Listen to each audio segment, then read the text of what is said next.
আর খুব ঝোড়ো হাওয়া বইছে চারিদিকে, কাদা কাদা হয়ে গেছে চারিদিক, ভিজে তো যাবে, বৃষ্টি হচ্ছে আর চারিদিক কাদা কাদা হয়ে গেছে। আর সেই রকমভাবে ঝোড়ো বাতাস বইছে। আমার মাঠে একটাও ধান গাছ দেখতে পাবেন না, সব ধানের চারা লাগিয়েছিল সব ডুবে গেছে জলে, শুধু রাস্তাটা জেগে আছে। কইটা এই যে নামিয়ে নিয়েছি, দেখুন কি দারুণ হয়েছে।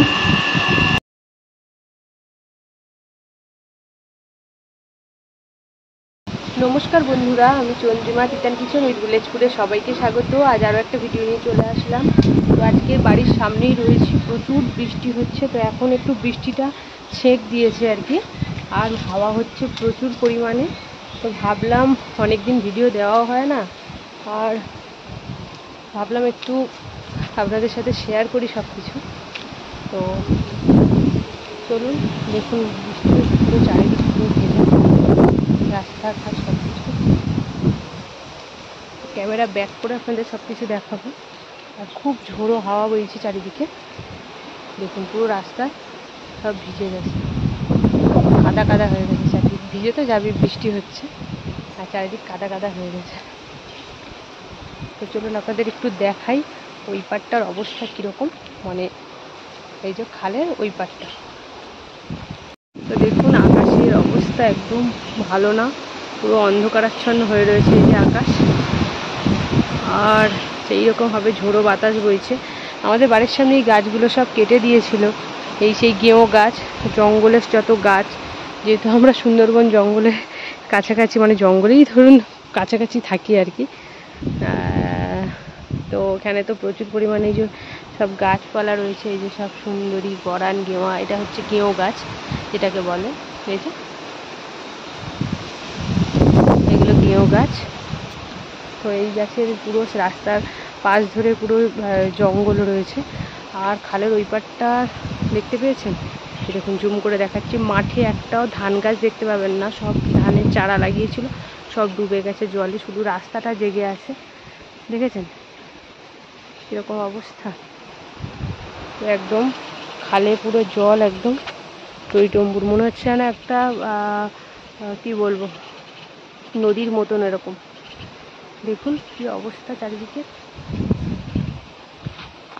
বাড়ির সামনেটার অবস্থা দেখুন, পুরো জল জমে রয়েছে। তো আমাদের এখানে মাঠঘাট সমস্ত কিছু ডুবে যাক আর যাই হোক, যখন ভাটা হয়, যখন আমাদের এখানে সুইচ গেট তুলে দেয়, তখন সব জল বেরিয়ে যায়, এটাই সুবিধা আর কি, যতই ডুবে যাক আর যাই হোক।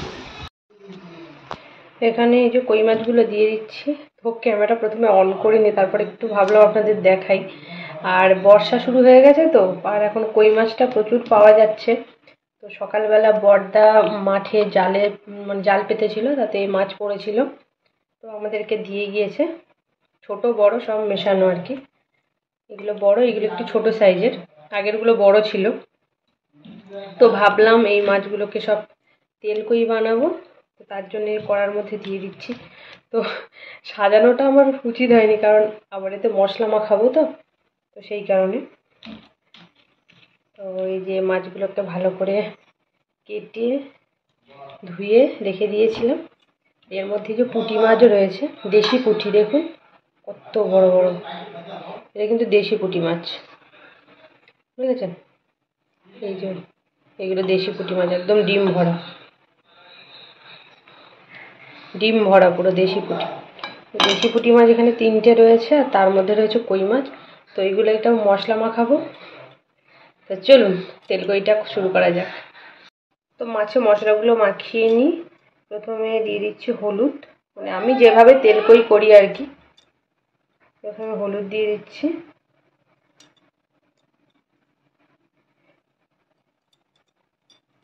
তারপরে দেব জিরের গুঁড়ো,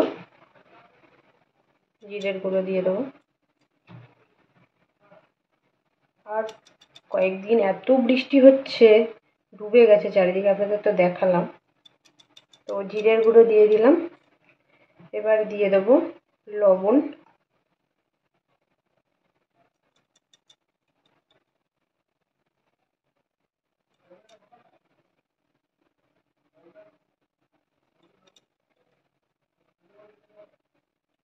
লবণ দিলাম। আর দেব এখানে এই যে গোলমরিচের গুঁড়ো, এটা মেন জিনিস।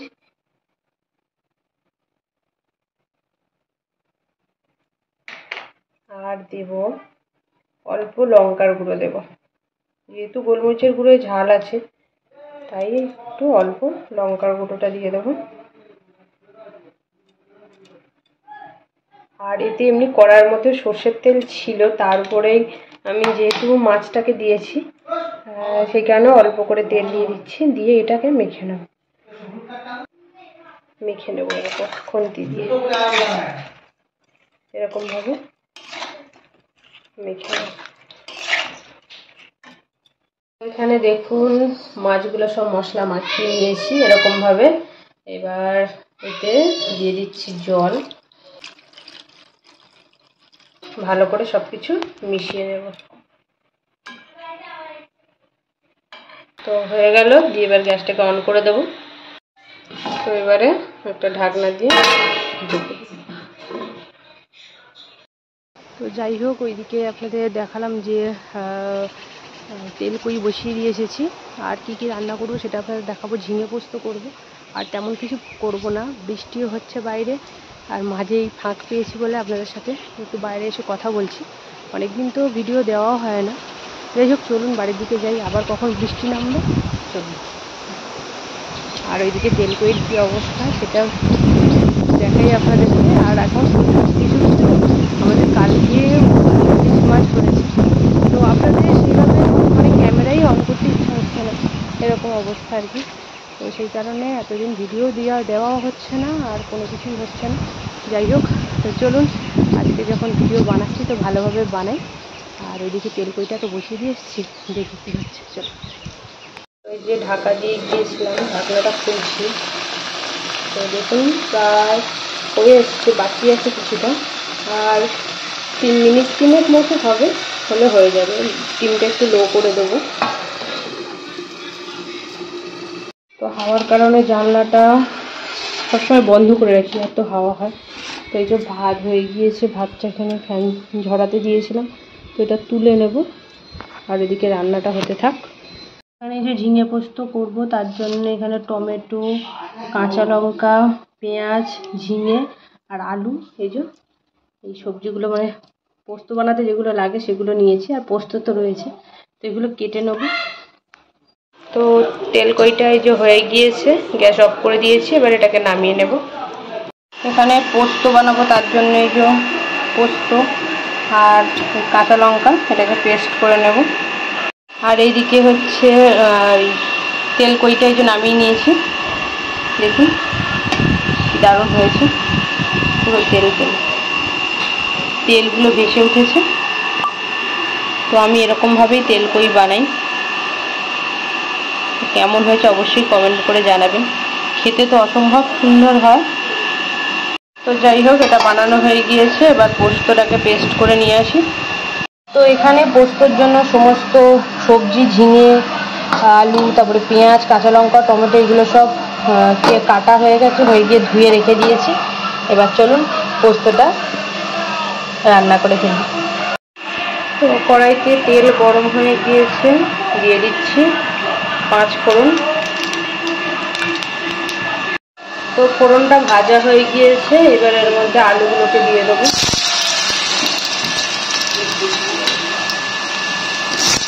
আলুগুলোকে দিয়ে দিলাম, আর দিয়ে দেব পেঁয়াজ কুচি। দিয়ে আলু আর পেঁয়াজটাকে খুব ভালোভাবে ভেজে নেব। আর পেঁয়াজটা একসাথে ভেজে নেব, নিয়ে ওতে দিয়ে দিচ্ছি একটা কাঁচা লঙ্কা। যেহেতু আমি পেস্ট করেছিলাম পোস্ত, তা পোস্ততে আমি কাঁচা লঙ্কা 2টো দিয়েছি, তাই জন্য এখানে একটা কাঁচা লঙ্কা দিলাম, কারণ কাঁচা লঙ্কাগুলো খুব ঝাল। তো আলুটা ভাজা হয়ে গিয়েছে লাল লাল হয়ে। তো এইবার এর মধ্যে দিয়ে দেব লবণ,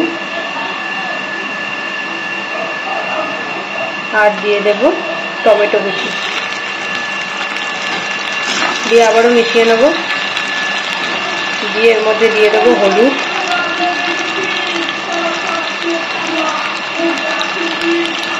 দিয়ে আবারও সব কিছু ভালোভাবে মিশিয়ে নেব।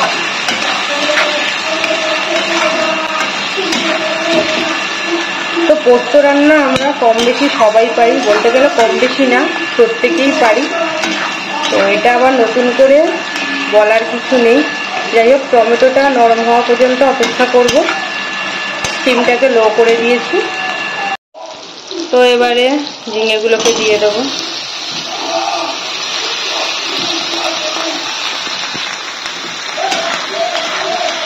দিয়ে সব কিছু খুব ভালোভাবে মিশিয়ে নেব।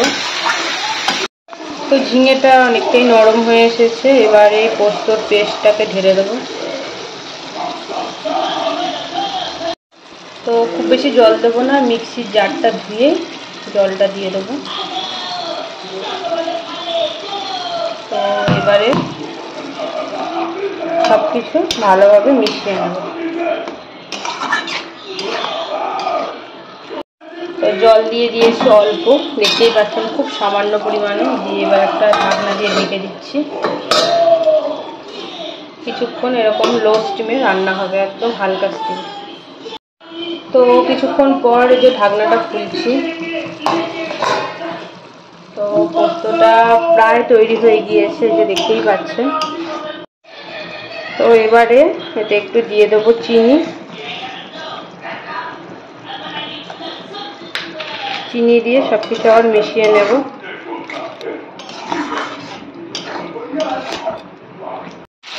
তো পোস্তটা খুব বেশি শুকনো করবো না, এইরকম অবস্থায় নামিয়ে নেব। তো এই যে পোস্ত তৈরি হয়ে গিয়েছে, এরকমই বানিয়েছি, একদম বেশি শুকনো শুকনো বানাইনি, একটু হালকা গ্রেভি গ্রেভি আছে। তো এরকমভাবেই বানিয়েছি পোস্ত। তো আমি এরকমভাবেই বানাই, এতে চিংড়িও দিই মাঝে মাঝে।